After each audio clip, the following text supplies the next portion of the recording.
Welcome to DABCC Radio, where smart people listen.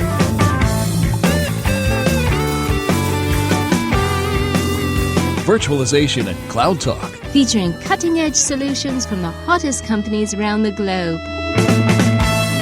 broadcasting from the DABCC offices in sunny Sarasota, Florida. Surrounded by computers, books, and Legos. A Microsoft MVP, Citrix Charter CTP, VMware vExpert. And your host, Douglas Brown.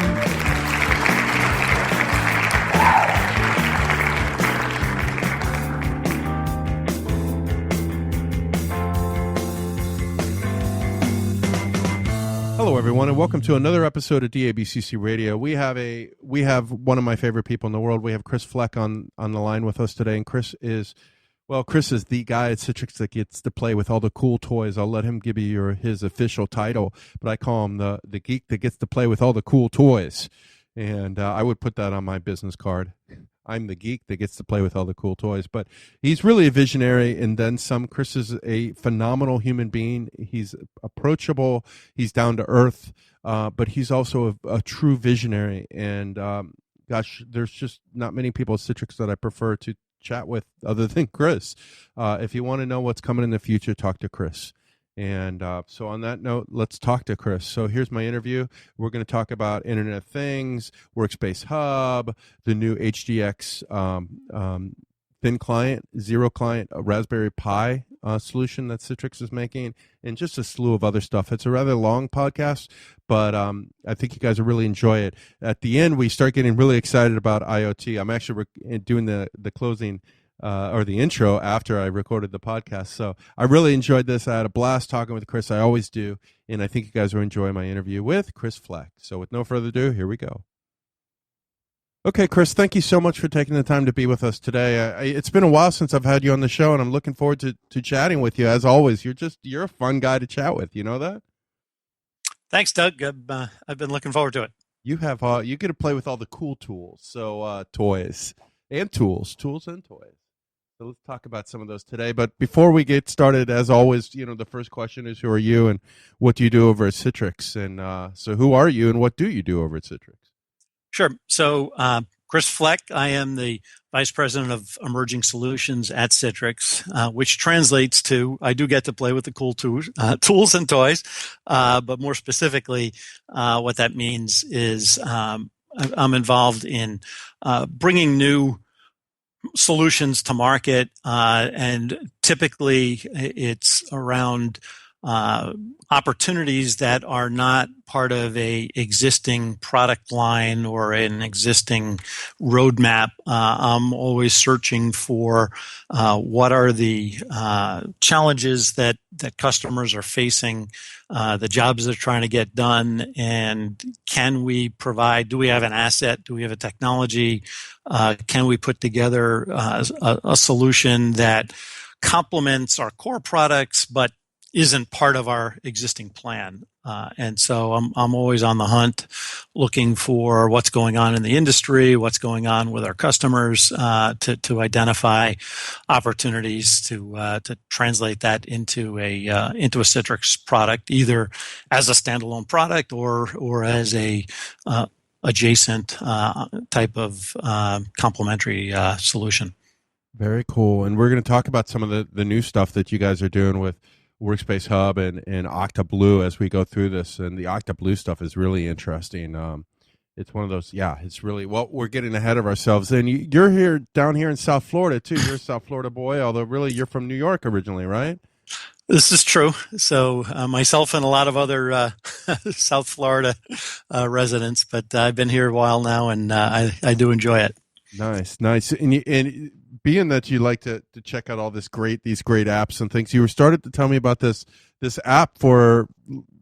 Well, I'll just throw it. What is this app and what's it for? Sure. Yeah. So I'll give a shout out to these guys. I don't get a commission, but I wish I did, because I tell everybody about it. It's called Dark Sky. It's a simple Apple iOS app. I think they just came out with an Android version as well. But what it's a weather app that it uses exactly where you are, GPS, and then it identifies, for example, rain in the area.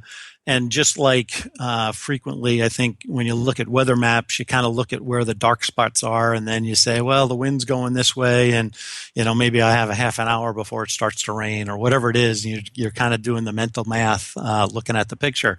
The beauty of this app is it does it for you, and so you just launch the app, and it'll say it's going to start raining in 12 minutes and end 20 minutes later. Really?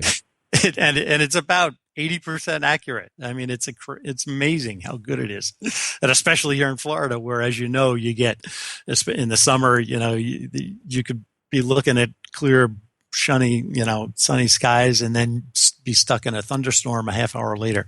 But being able to get some insight to that is really useful. So, dark sky, look it up. I think it's about $3 or $4, but it's worth it. That's very cool. I will definitely check that out. It's amazing because I like to ride my bike nowadays, get a little exercise, lose some of this tummy fat, right? And I think to myself, okay, I'm going to go out in 30 minutes, and 30 minutes comes and it's black and raining. I'm like, oh, damn, and you need to go before the rain, otherwise the water kicks up on you. Although that's something interesting about Florida, too, is that it does rain every day in the summertime, but it only rains for, 20, 30 minutes at tops, right? And then like an hour later, the rain is gone. There's no, maybe the grass might be a little bit wet, but that's it. You don't see any water anywhere. It's quite amazing. South Florida's an amazing place. I haven't figured out whether I like it yet. I've been here, 12 years? I'm here 20 years now. 20 years? Yeah. Wow. So Chris, you just like this app, you play with and see a lot of really cool stuff. Right. I like I said, I want to talk to you about IoT, Raspberry Pi, Workspace Hub, anything else Citrix is doing that's neat that you want to talk about. But before we get started, what do you want to talk about today? Is there anything that really intrigues you? Anything that you've seen recently that you're just really on a high, you're telling everybody about besides the Dark Sky app? Sure. Well, you just brought up the topics. One of the top things that we're pursuing right now is what we're calling HDX Ready Pi, which is basically a optimized thin client based on the Raspberry Pi 3 and our receiver that leverages the hardware acceleration and the really amazing price performance that's been achieved with Raspberry Pi. So what we've done is going back in time, right, a year ago. We're looking at the success of the Raspberry Pi platform and how some companies were, using it for a lot of different applications aside from the initial target of education and makers, do-it-yourselfers. And what we were doing initially was, putting receiver on it and kicking the tires, and just like we like putting receiver on a lot of things, and check it out and see if it makes sense or not.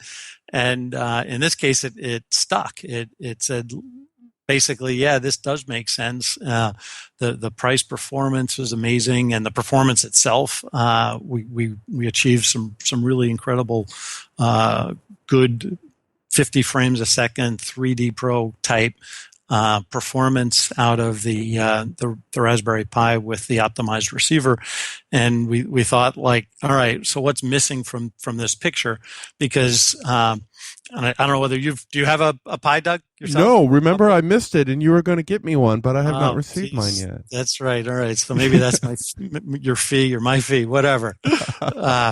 So what we see is actually, as I'm talking to customers all the time, most of them already have them. They bought them for their kids, or they're automating their house, or they're doing something with it. They just had to have it. And that's not just the geek admins, but up through CIOs.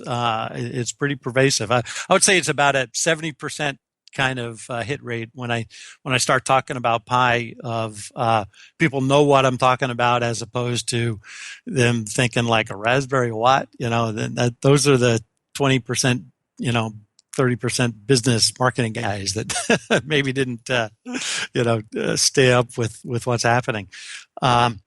So what we're seeing though, or where I saw a easy opportunity, quite frankly, was that so we got the performance really good.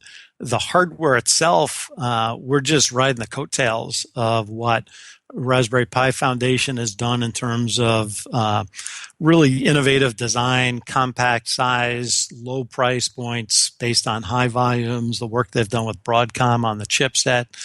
And the gap is, all right, make this IT worthy, make this something you can put in production, not something where you buy the parts off of Amazon, you put it together, you spend a weekend building an image and downloading packages and command line interface into the device and all that stuff. Turn this into something that IT can roll out and easily deploy and take advantage of it. And so that's what we've done, is we've closed that gap. So working with two partners, ViewSonic as our primary partner, that we've gone to market with this device, as well as Micro Center as a retail and e-commerce partner. So these are now available online. You can place an order for them and achieve a really high performance thin client type desktop alternative that hasn't been matched before at this price point. That's very cool. That's very cool. And you mentioned, I mean, when I think of Raspberry Pi, I think of a toy, right? Or, I use the word toy so loosely, a toy for Sure. big adults, right?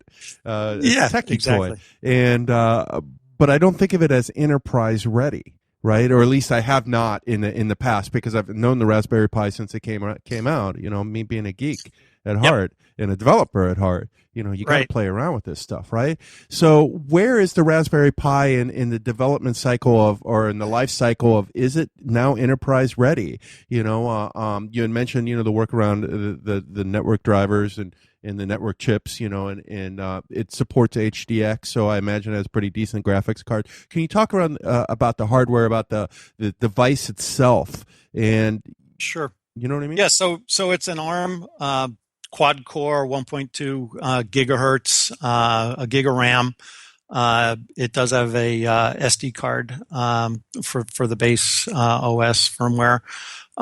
And so what we've done, again, working with the partners, is close some of those gaps around, for example, the case itself. Instead of it being a clear case you buy from Amazon and you put all the parts together, this case has got a Kensington lock. It's got a tamper-proof cover for the SD card. It's got a adapter for Visa mount, so you can attach it to the back of any standard monitor that's got Visa holes predefined. So from a hardware perspective, the device, we believe, is ready, is worthy of putting into production. The failure rate's very low. There's no moving parts like other thin clients, because the volume is so high. They've worked the kinks out of these things. They've sold over 8 million of these devices, and they're on generation 3 already.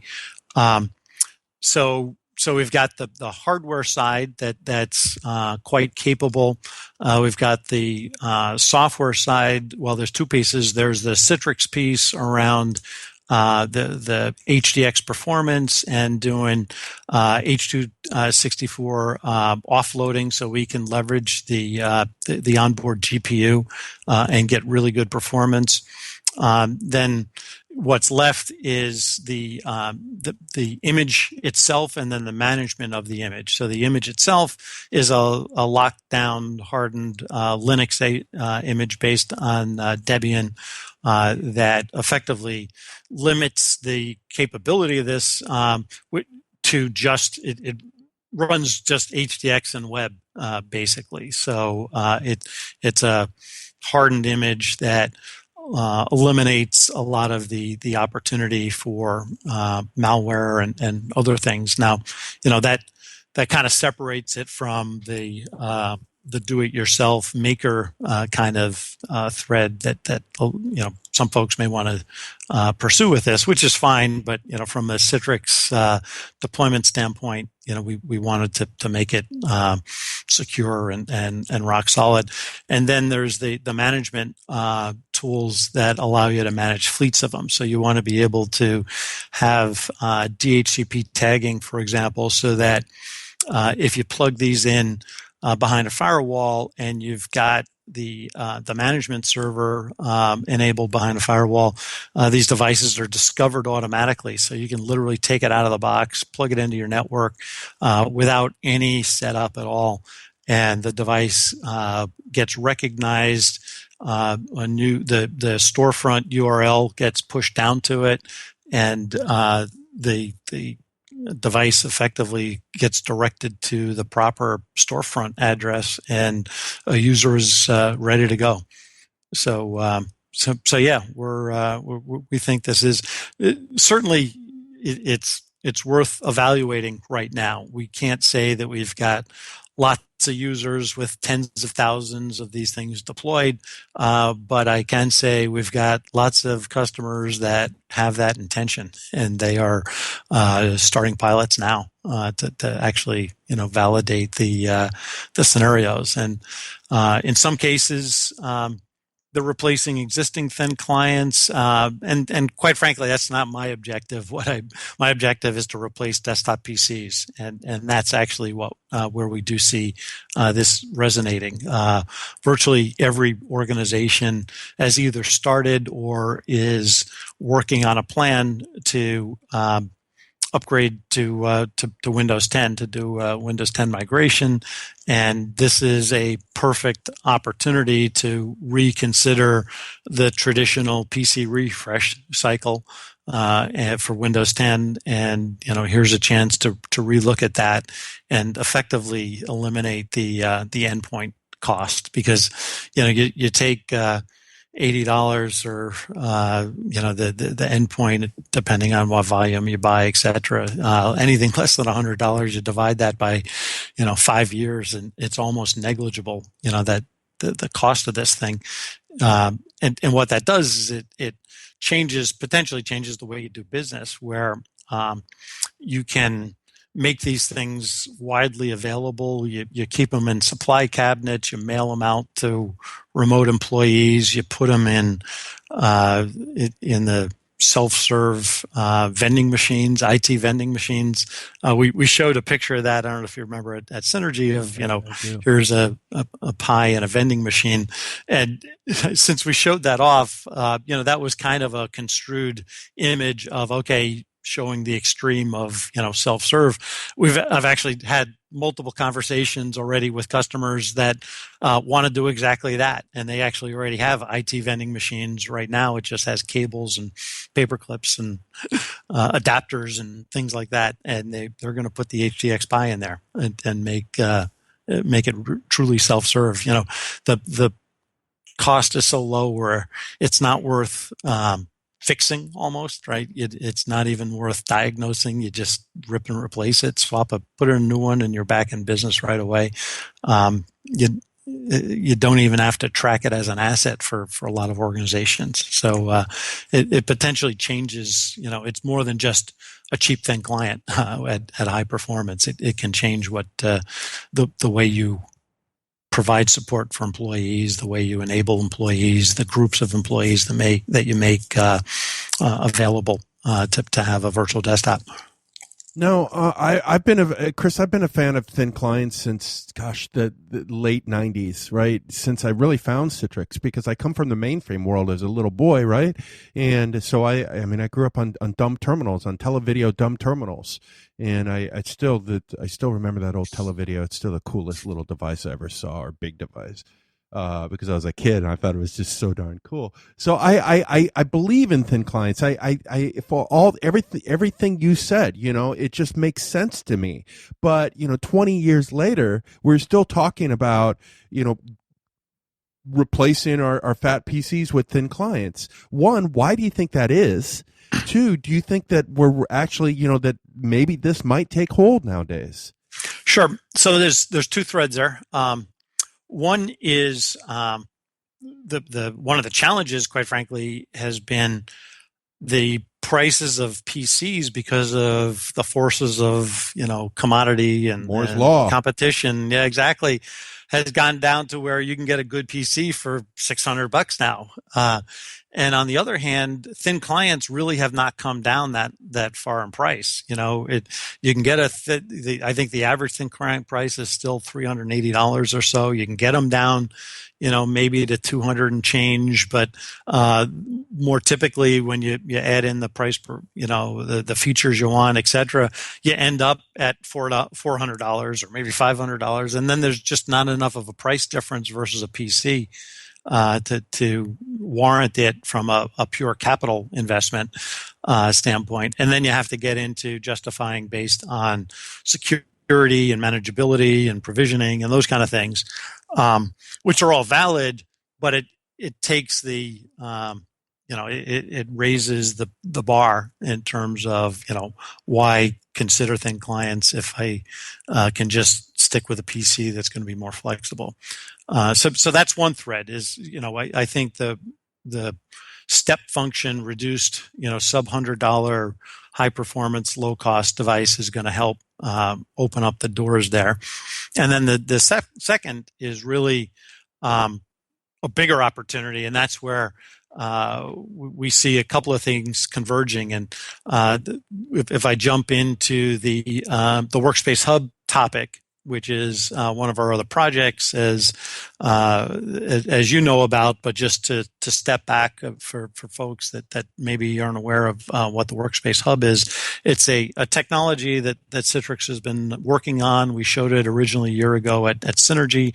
That is basically a kind of an ultimate endpoint device that allows you to integrate. It serves as an IoT gateway, so it's integrated with Octoblu, the IoT platform. It allows you to redirect video streams so that you can provide a smooth transition from a mobile environment in literally in a 1 second, 2 second kind of transition where you could be mobile inside a building on your iPad and then just swipe the screen to the nearest display that's enabled with one of these Workspace Hub devices. And without re-authenticating, without the 20-second delay, you're just instantly moved your screen to the big display. And then you've got virtual channels that connect in the keyboard and mouse, and really provides a better transition between your mobile device and a desktop kind of environment. And so what we see is all these things converging. So what we've done in addition to launching the HDX Ready Pi, which is, version 1 is basically this high performance, low cost device that allows a price breakthrough on endpoints. You can envision future versions to be more than just a thin client. We're going to enable this Workspace Hub functionality. So we've ported that Hub functionality over to the HDX Pi. We've integrated Octoblu with it. We've now can effectively create this seamless transition where you walk up to any display and you just take it over for the time you're nearby, and you walk away, and it's got a beacon enabled so the screen automatically comes back to you. We can integrate peripherals like beyond just the local keyboard and mouse. We can do things like collecting vitals in a hospital. So we've shown a Bluetooth thermometer with a company called Arc Devices that has a hospital-grade Bluetooth thermometer where you can non-evasively grab a temperature from somebody's forehead. It's talks Bluetooth to the hub. The hub talks through Octoblu to the EMR system, and then the EMR system is published back to the hub via XenApp. And that whole scenario, that whole workflow happens in seconds, like 2 seconds, without the opportunity for typos and errors. And we've talked to hospital administrators and to physicians and to healthcare ISVs where they're looking at like vitals collection as a much bigger problem or pain point than just the log-on time that practitioners have to do when they go room to room. There's actually a 4-minute kind of overhead time in collecting data and entering data. And when you think about it, from a Citrix standpoint and virtualization standpoint, a lot of what we've been concentrating on is kind of pushing the pixels out to the endpoint and optimizing that.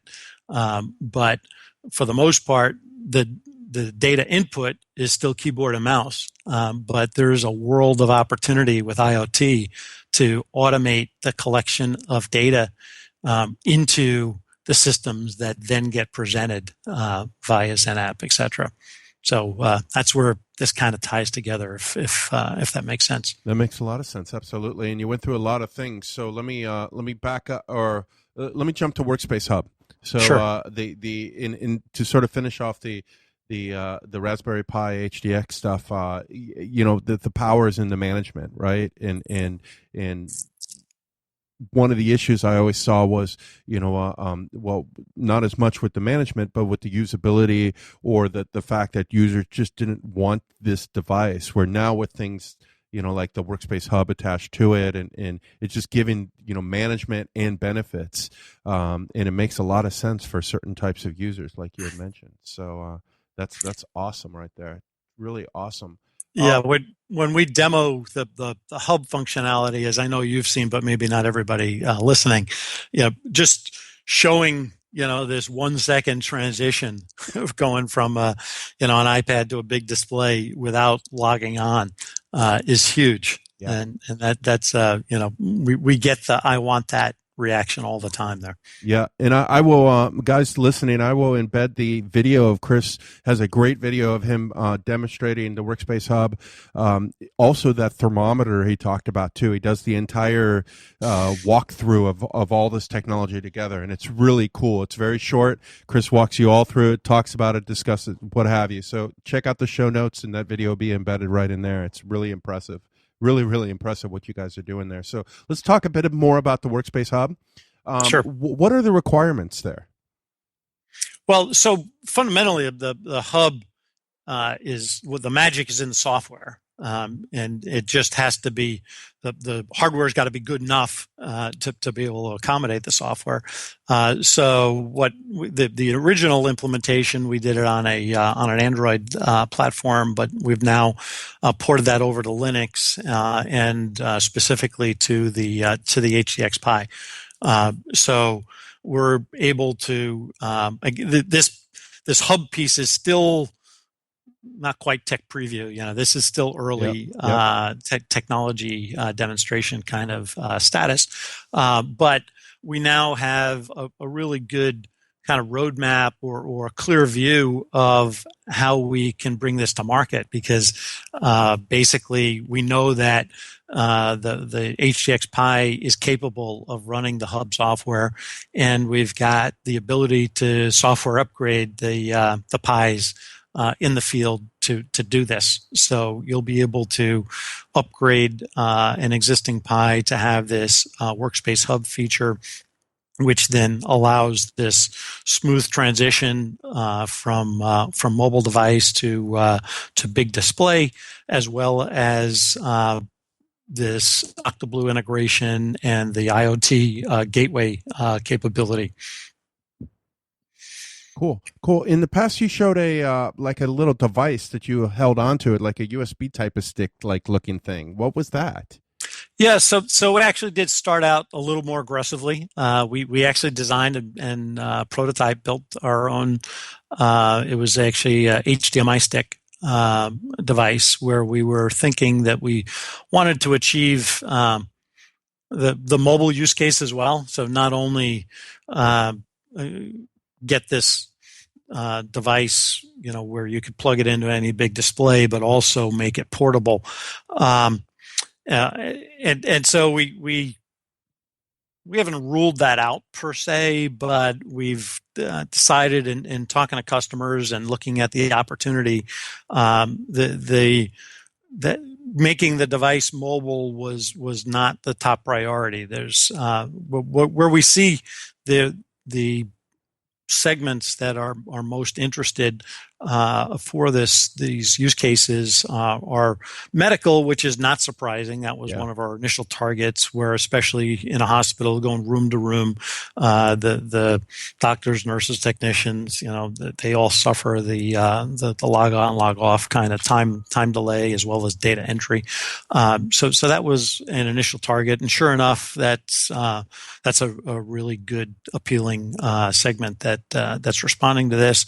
The other segment that we're seeing that we weren't quite sure initially when we went after it, but now it's becoming more and more visible, is companies that are rebuilding their office places, their office space, to knock down the walls and eliminate assigned seating, where they are effectively going to unassigned seating, kind of first come, first serve kind of environments, where they're saving a boatload of money, especially in any of these big companies in big cities where the rent is just exorbitant, and more employees are not just sitting in the office all day. A certain percentage of them are on the road at any given point, or out of the office or whatever, and that's really expensive real estate to leave unoccupied.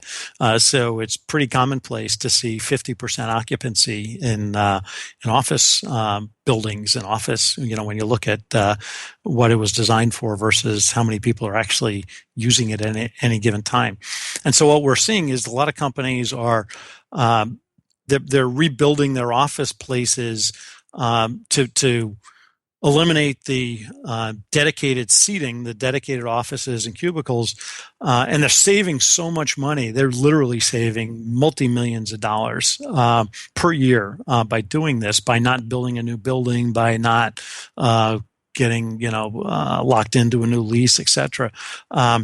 But at the same time, what they want to do is make a better environment for their employees. So they want to create a really cool looking workplace. They want to create workplace automation. They want to make it easier to find your colleagues when you're in these new workplaces, because they don't sit in the same place all the time anymore. They want to make it easier to transition between a workstation and a collaboration space and a privacy room and a conference room. And so all of those things translate to more mobility inside the building, inside the workplace. And in a conventional state, that's all the more times you would have to, connect into a bigger display, or log in to a thin client or whatever. But we're finding this resonating really well in that situation where you want to be able to be mobile inside workplaces, and so that's the other segment that we're seeing it resonate. Very cool. Very cool. So do you see Workspace Hub being like a technology that thin client, zero client vendors can embed into their solutions then? Yes. Yeah. So we'll likely do it initially for the HDX Pi, since that's what we're endorsing right now. Sure. And going out to market with. But I would intend to open it up as well to other thin client providers, as well as even a Windows version itself, or other platforms. When you said endorsing, that's an interesting thing coming from a Citrix guy. Are you guys now, there's a lot of, Dell, Weiss solutions, there's tons of them out there. Are you guys really pitching the Raspberry Pi Workspace Hub solution now and over these others? That's a fine line you are, Sure. Yeah. Well, we're not, again, I said, up front. My target is to really open the eyes and have people reconsider desktop PCs. So I am targeting replacing desktop PCs. That's but excellent.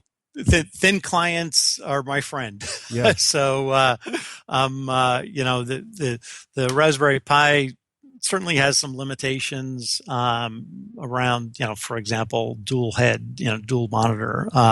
And there's lots of alternatives out there from HP and Dell that can do dual monitor. There's limitations around real-time media engine in terms of offloading. Right now, we only support x86, although I will say we are, intending to resolve some of these things going forward as well. So I think you'll see more options that we're advocating, but we'll continue to be supportive of HP and Dell and our other thin client partners going forward, because we think and anything that brings attention to changing the way you do business from a desktop refresh PC traditional scenario is a good thing, and we want to foster that. Makes sense. Makes total sense. You mentioned this is still in tech preview. You guys are still messing around with this technology, baking it. When do you see this coming out to market? Do you, throw it at you? Yeah. So not ready to say yet. But I will say that we demoed it on a Raspberry Pi, and we're now shipping a Raspberry Pi. The hardware is no longer an obstacle, and so stay tuned, and we'll be sharing more information going forward.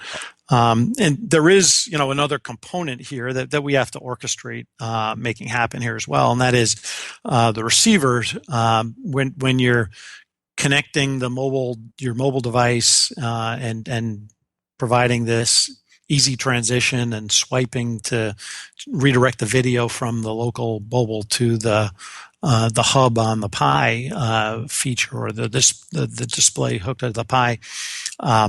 We do have to update the receivers, and so the intent there is we've already got working with iOS and with Windows, but we will extend that to Android and Mac. Another use case, by the way, that we've discovered, and a lot of this focuses back on the future workplace kind of scenario, is extended displays. So I don't know if you've seen this happen often, but the more we talk to customers and actually our own use, where we've got thin clients in our own workplace environments, is you've got these like workstations that have a thin client and a display or two plugged in, and they're big, nice displays and big keyboards and mice, etc. But a lot of times the mobile folks come in and just park their Mac or their laptop in the workstation and kind of hunch over working on their PC. Meanwhile, they got a big 27-inch display that's sitting blank, on a screensaver or something, because it's hardwired to a thin client. And so, the employees aren't getting the benefit of the equipment in the workplace, in the workstation. They're hunched over, working on the little laptop. What we're able to do with the Workspace Hub scenario is connect that laptop, Mac or PC, or PC, rather, a laptop PC, and make the hub display, make the big display a multi-monitor or an extended display, so wirelessly. Very so cool. In effect, the hub becomes a wireless dock, where you can just now walk up to any of these workstations and use it as an extended display if you've got a laptop, for example. Does that make sense? Yeah. Oh, completely. That is so sexy. It's such a cool thing to do. Yeah. And in like conference rooms, that's really neat too, right? Go into a conference room and project up on the screen without thinking about it. It just makes sense. You don't have to join the meeting. You don't have to put in a code. You don't have to do all that stuff. What we're also doing is it's these devices are, as we go forward, as I've mentioned, we're going to port the Workspace Hub function into the HDX Pi. It won't be a one or the other; it'll be both. So it'll be a hybrid device. So you'll be able to walk up to the hub, in effect, this combined hybrid device.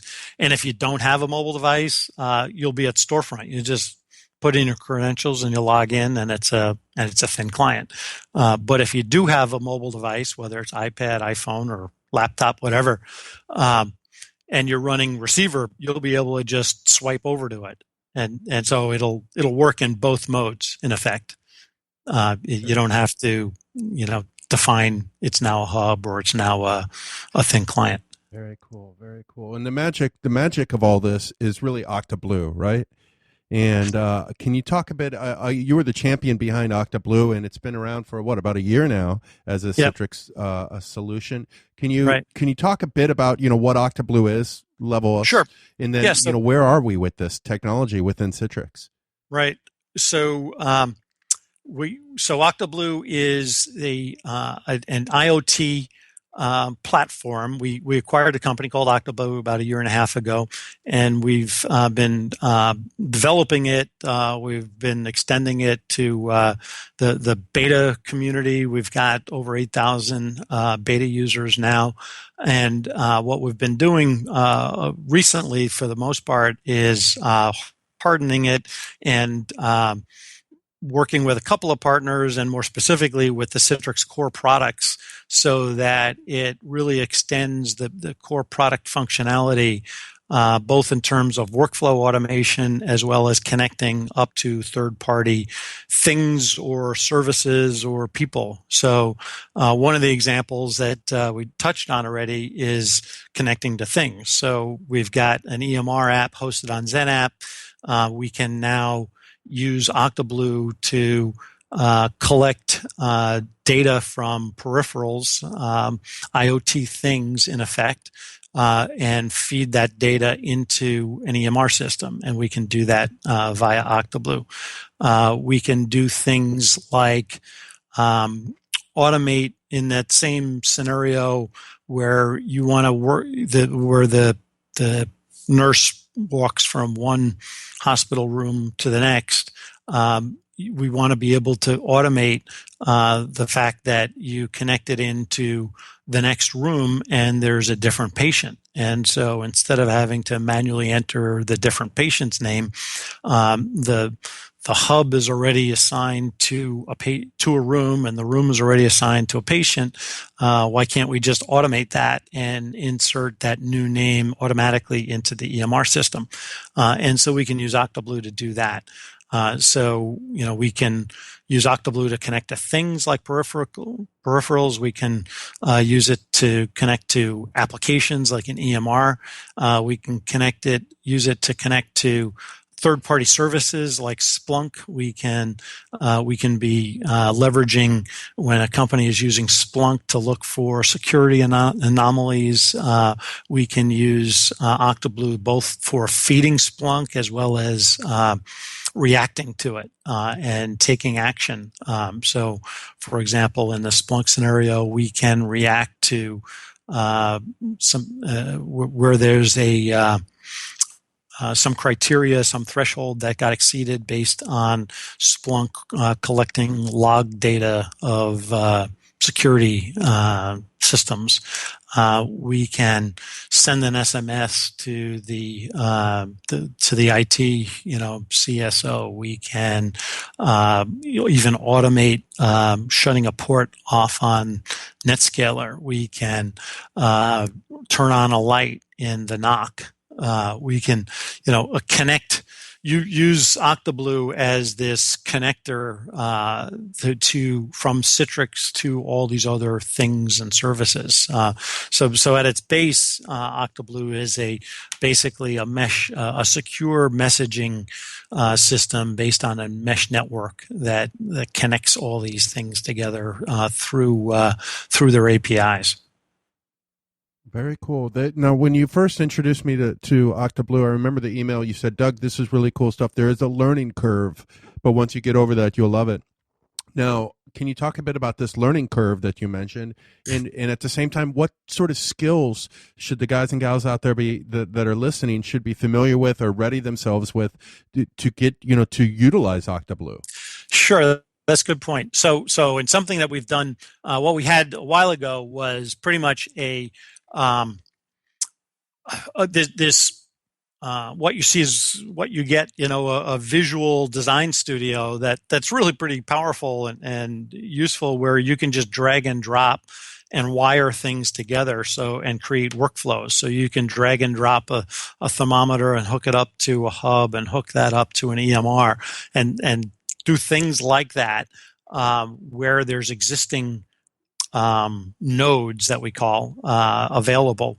If the nodes aren't available, then there may be some custom code that has to be written to provide that interface. But what we had a while ago was pretty much still this blank canvas where you had to go build the template, or you had to build the workflows. What we've done now since then is, and it's actually available in beta out on the Citrix Cloud. So if you go out to the Citrix Cloud that's available now, and go to the Labs section, you'll see Octoblu is in Tech Preview there, and it's got a whole host of, I think there's maybe 30 templates that provide pre-built workflows that also include a wizard where it'll ask you questions and you just enter in your your phone number. You enter in the IP address of the servers you're connecting to. You enter in, some of the content that you would need to make it unique. But you don't necessarily have the same learning curve to get started. And that's available now. And there's some really simple things like, but useful. So you can go out and grab all your files out of Dropbox and put them into ShareFile, and do that with a workflow that takes you, minutes to execute, and without, the laborious time that would take if you were to do that on a manual basis, for example. But there's a whole slew of things. There's a number of blogs that we've put out recently as well. So there's lots of notifications, for example, from Director. Beyond just getting an email, you can now do things like automate connecting Director into PagerDuty. So, another third-party system that some companies use to have like delegated administrative coverage for nights and weekends. So, I don't know if you're familiar with that service or not, but it's a useful service a lot of companies use so that, it identifies who's on call and it redirects, who gets the calls. And if they don't respond, that it escalates up to their boss. And if he doesn't respond, it escalates up to his boss, et cetera, et cetera. And so there's like a whole SaaS system that does that for you. What we can do is use Octoblu to, connect Director to that system, for example. So think of it as the glue that connects Citrix core products to the rest of the world. And then we've got some interesting automation scenarios. So for example, HP is using Octoblu to create a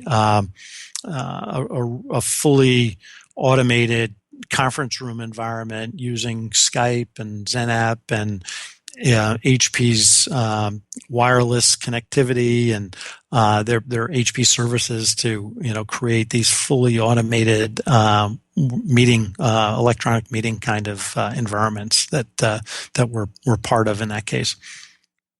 Very cool. Is that the Octoblu store you were referring to?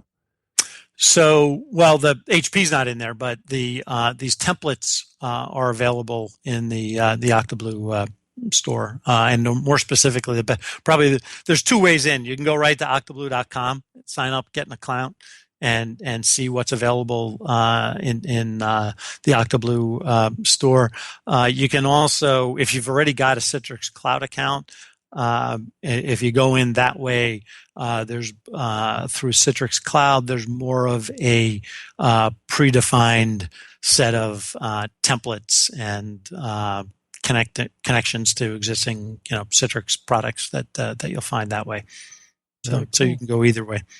Yeah, I find the Octoblu stuff to be just phenomenal. Internet of Things is a really interesting space, right? So I want to throw that at you, being, also sort of a visionary and truly understanding these, you really dive into these spaces early on, watch them grow, sort of help with that process.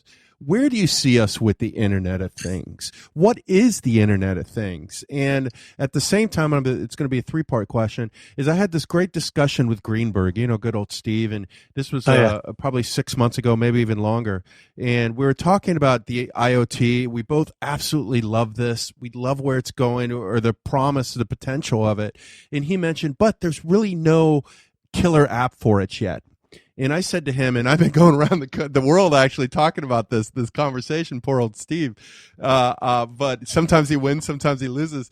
And I said, there's no such thing as a killer app for it. He said, oh, but there will be. So I'm going to throw it at you. Could there be? Because to me, the IoT is not a thing. It's a highway of things or something. So, where are we? Where do you see us going? And then is there a killer app for it? Yeah, so good question. So clearly it's big, and no doubt we're in a hype cycle, but it's warranted. There's just no turning back. There's no question. More and more devices are getting lower and lower cost.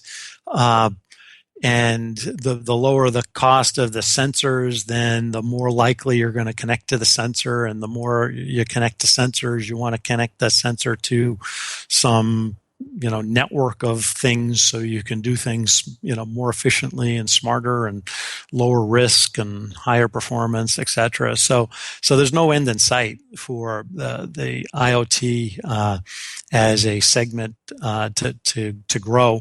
How do I define it? I look at it as any thing or service that needs to be or wants to connect to another system. If there is an ability to connect a thing or a service to a separate system, and having that ability to connect things together is kind of fits under this umbrella, and that's how you get some of these really big numbers as well, because the things might be wearables, they might be thin clients, they might be PCs, they might be thermometers, they might be security cameras. I mean, so the numbers are huge, or maybe inflated because of that.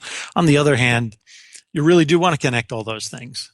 So there really is no end in sight to the intelligence or security or value you can get out of a hyper-connected world, and IoT lets you do that. It's amazing. It's you mentioned the glue. IoT is really the glue, right? It's the glue that connects the unconnected. Right. And something like an Octoblu allows us to add logic to that, as we glue these pieces together, and then in return integrate those with our different devices and different technologies. It's really phenomenal, and anyone wouldn't even call it a baby yet. It's almost like an embryo stage, right? Right. It's really awesome. Right. And when you talk about, so what's the killer app, and that is a challenge because it's so broad. Identifying one scenario as the killer, it really gets down to the segment and the user. One of the things that actually we talk about in Octoblu, which I think is very pertinent here, is sometimes the best app is no app. And what I mean is, we've been in this app-centric world of, okay, there's an app for this, there's an app for that, there's an app for everything. And typically that means, okay, it's transitioned from the desktop to web to mobile.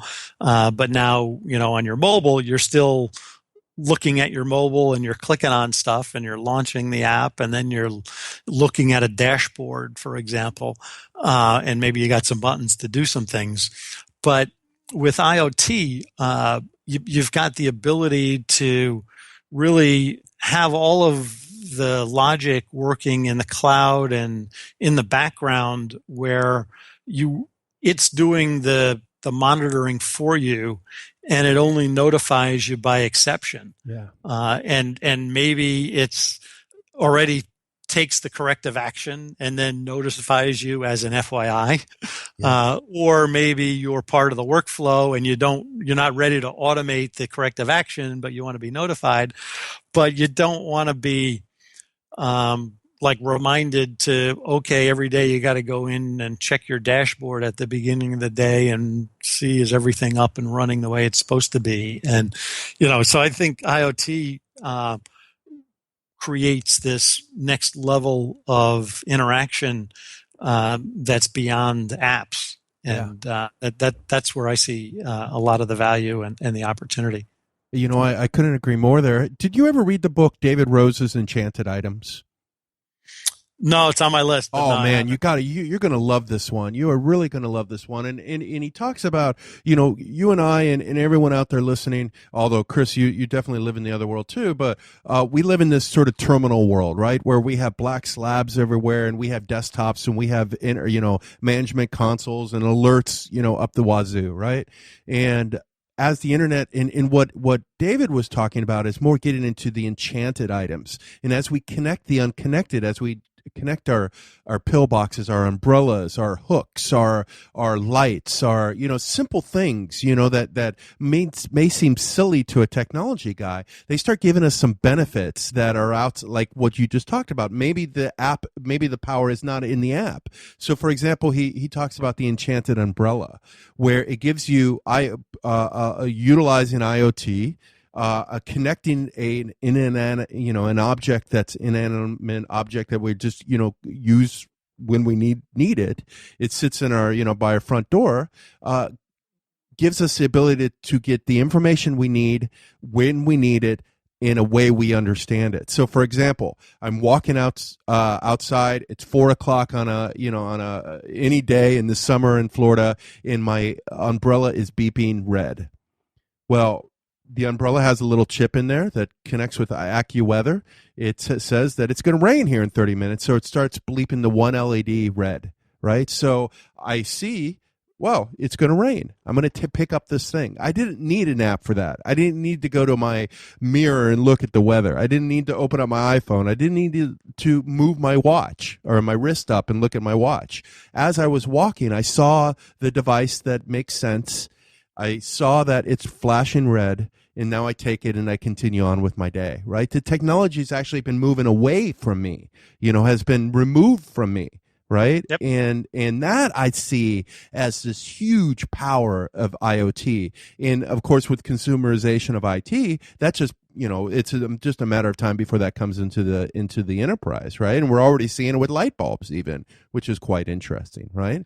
Because light bulbs were originally, if the janitors replace it, maintenance deals with light bulbs, but once they become, internet light bulbs, right? Now they have IP addresses. Now they need management tools. That's actually a really good point, especially for our audience, is that there's a transition happening, and if it hasn't happened already, it needs to. Where traditionally facilities has been a completely separate organization, right? They manage the HVAC and the security systems and the digital signage maybe, and the phone systems maybe, but they've been kind of separate from the IT guys, right? That run the apps and the data center and the IT support. And they may come together at the CIO, but they may not even come together at the CIO. They may come together, at a higher level even. And yet now, because of IoT, we want to use their network, right? Or vice versa, right? So vice versa. The HVAC guys want to, why do I need separate Cat 5? Things, or why do I need separate routers, or why do I need, separate systems? Why can't I hitch on the IT system? And so that's a really, powerful view to look at from an organization standpoint is that IT needs to be ahead of the game and naming, who are the folks in IT that are going to be the IoT champions? Who are the folks that are in the security organization that are going to be looking at IoT as it starts to get leveraged either formally or informally inside the building and inside the organization. So there's some real IT implications there from an organization standpoint and from a network standpoint and from an opportunity standpoint too, because ideally, what IoT does is it not only broadens the scope of IT from kind of the classic support and just deliver the apps that the business line guys say I need, but if you can start doing things like marketing system automation and digital advertising and improving the retail experience. Now you're talking about impacting the top line, not just overhead, right, on the bottom line.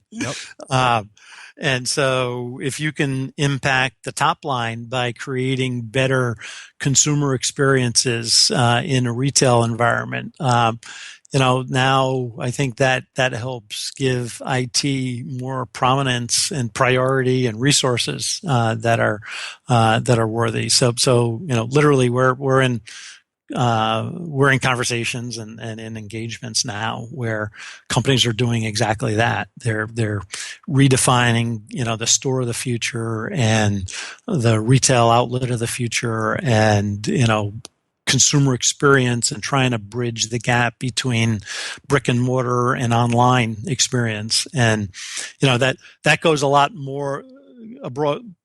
broader than like classic desktop support, right? Yeah. Oh, yeah. It's everything. But it still involves it involves app delivery. Yeah, and it involves enterprise IT. The guys that are traditionally thinking about, how do I deploy Office are now have to deal with more IP addresses, more traffic on their wire. Devices that are connected, which means there's security. I mean, heck, a hacker can hack my light bulbs and turn it on and off, and it might be annoying, but it's not that intrusive. But as we start putting, other devices on there, or like you mentioned, retail, I can imagine walking into a store and having, the devices themselves, the shelves, the end caps, be connected back into their, POS system, all this stuff, right? With all this logic that says, hey, there's 2 left, get it now, or price comparisons, or you can buy this online and save prices, or we can have it shipped to your house. Just connect your, your phone up and what have you, right? And just the possibilities are truly endless because we're connecting everything, right? But yet at the end of the day, somebody has to manage these devices. And this is what's sort of scary, because considering our wires are pretty much tapped, but also, a huge possibility, right, for everybody involved, more so than VDI ever was. But anyway, for everyone involved, because we do have to upgrade and manage and change our skill sets and understand what the possibilities are around IoT. It's phenomenal, Chris. There's nothing that gets me more excited than when I start talking IoT in the gadget, and the possibility. It's amazing. Then you take big data, right? And the fact that we're connecting everything that's connected is also logging, right? And I also think that we might even see maybe a rush to update some of these legacy apps, which we never ever dealt with, because they don't collect information, right? So maybe it's finally time to update some of these legacy applications so that they do log more data, so that we can get those analytics and better serve our customers, or better, make a product or what have you, right? Yep, that's true. And yet, what actually I think what IoT can enable, including things like Octoblu, is, actually even leveraging legacy apps where you can now connect legacy apps to things that you couldn't do before. Yeah. So it actually, to a certain extent, even extends the life of some of those things, because often you're collecting or you're getting new data but you want to feed it back into some legacy system. And traditionally that's been really difficult or required, manual intervention in between. Being able to automate that is a big opportunity. And for us, obviously it makes sense that it's okay. We can close the loop, all right? Not just deliver the apps, we can update the apps, right? We can update the data. And Octoblu is such an integral part of that, right? Because it's not a thing; it's the connector of the things.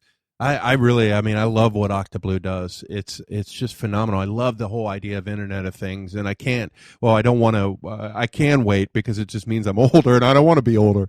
But another 10, 15 years, it's like, what's this world going to be like? So my last question for you today is, years ago you had the Nirvana phone, right? Chris Fleck's Nirvana phone, which we have today, really, in many ways. We have a Nirvana phone.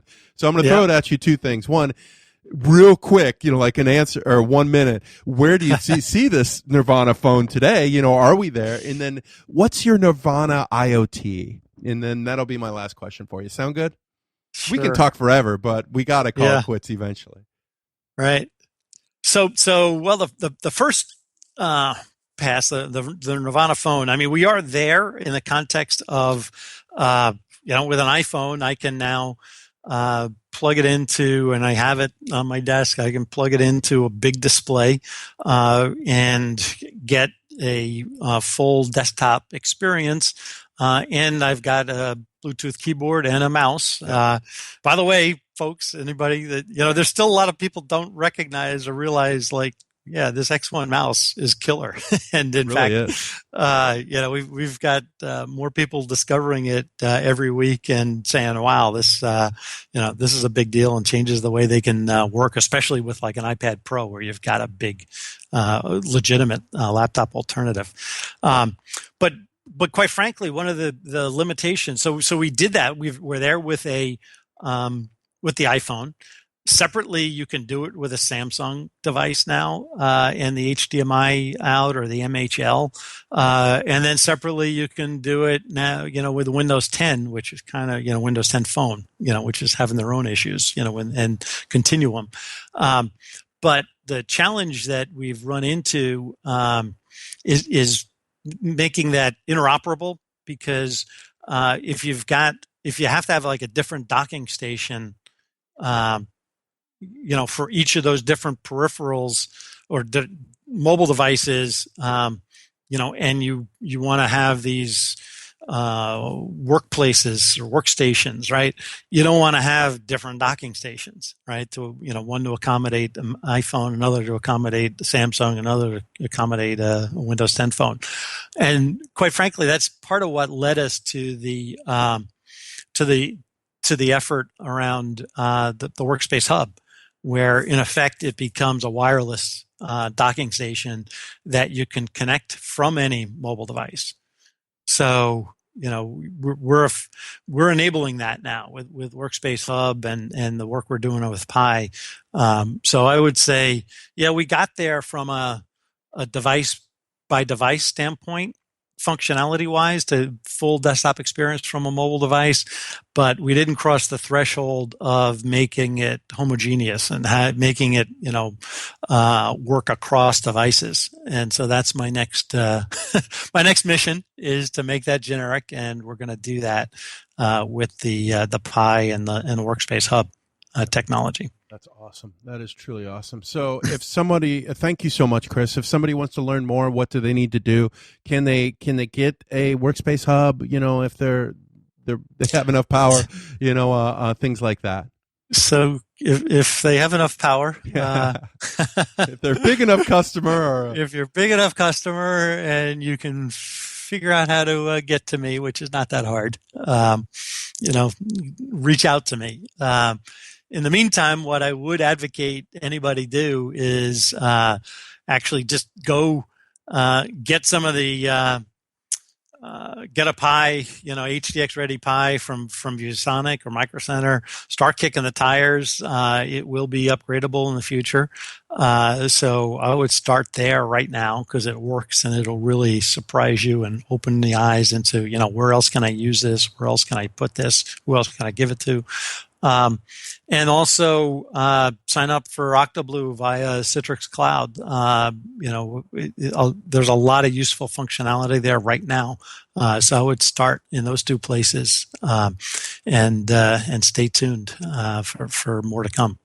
Thank you so much, Chris. Thank you so much for taking the time to be with us today and tell us about all this great stuff. You have, I think, the best job at Citrix. I've always told you that. You play with all the cool tools and get to think about the cool future. And it's not just cool. It's going to happen. IoT is like mobility on steroids. You know what I mean? That's right. It's just, you can bury your head in the sand and or go on vacation for 5 years and come back, and the world's going to have changed. And so you better jump on this while you have a chance, because it's moving fast and it's phenomenal. So I've always said it's a fun time to be in IT, and today it truly is. But I've always said that too. So yeah, what do I say? All right. Hey, I've enjoyed it, Doug. It is the next big thing. Yeah, truly. Hey, Chris, thank you so much again, and I'll let you go. Thank you. Very good. Take care. Okay, so that concludes another successful episode of DABCC Radio. Guys, IoT is it. And I mentioned a great book called Enchanted Items by David Rose. I highly recommend reading that or getting the audio book. I actually listened to it when I was walking around Berlin, Germany, and riding my bike around Berlin, Germany. It's just a phenomenal book. In fact, I think I might go and read it again. I loved it so much. But it really opens your eyes to thinking about the possibilities of what you can do with Internet of Things, the Internet of Things, or as Cisco calls it, the Internet of Everything, right? Because it is truly the Internet of Everything. And guys, this is so phenomenal. Chris, thank you so much for taking the time to be with us today. I don't want to downplay anything to do with HDX. Well, it's all connected, right? It's all connected. That's Internet of Things. It's all connected. So, wow, just so cool. Guys, definitely check out what they're doing with Octoblu. Check out what they're doing with the HDX Pi. It's $99. You should be able to get yourself one. Buy one, play around with it like Chris says, and you're going to love it. This is cool. And yeah, what else do I say? Thank you to each and every one of you guys for listening. Head over to the new DABCC.com, built from the ground up, rebuilt from the ground up to be fast, beautiful, and pretty. We have a new app coming out soon, which I think you guys are going to really like. We're updating our old iOS app, and we'll have an Android version also. That should be ready within a few weeks. Just fixing one last bug and then getting it approved by Apple and Google, and away we go there. I'll definitely keep you informed on that. But you're going to love all the new stuff we're doing. It's just really awesome, easy to find information. I just want to do a little research for just this podcast and see if there's anything I've missed related to Workspace Hub. And so I went in and used the checkbox-driven piece functionality within new DABCC. In 3 clicks, in less than a minute, I went down to just a handful of articles from 40,000 pieces of content we have in DABCC and read 3 articles, and I was like, okay, cool. Yeah, I'm up to speed on this, or I was actually already up to speed on it. But it's really easy, really fast, really powerful. Check it out. Head over to www.dabcc.com. And on that note, thanks to each and every one of you for listening to DABCC Radio.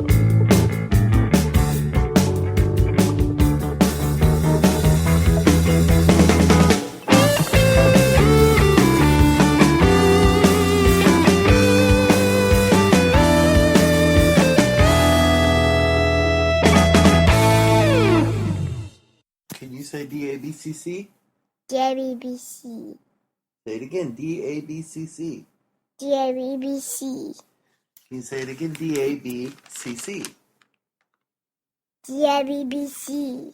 How about DABCC? DABC. DABCC. DABCC. DABCC. DABCC.